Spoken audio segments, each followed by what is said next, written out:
Kinaaliwan ng maraming turista ang pagsilang ng isang bonobo sa Twycross Zoo sa Leicestershire, UK.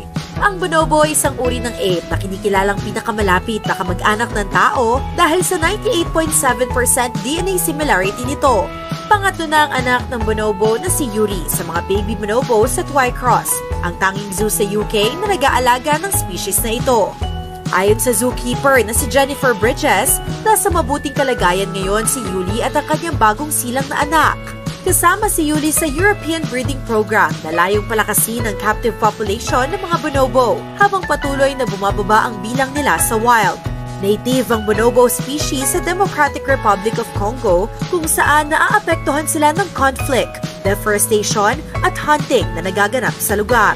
Batay sa datos ng Worldwide Fund for Nature, tinatayang nasa 15,000 hanggang 50,000 na lang ang natitirang bonobo sa kanilang natural habitat. Kaya naman ang bagong baby sa Twycross ay tinuturing milestone sa pagpapatuloy ng conservation efforts para sa species.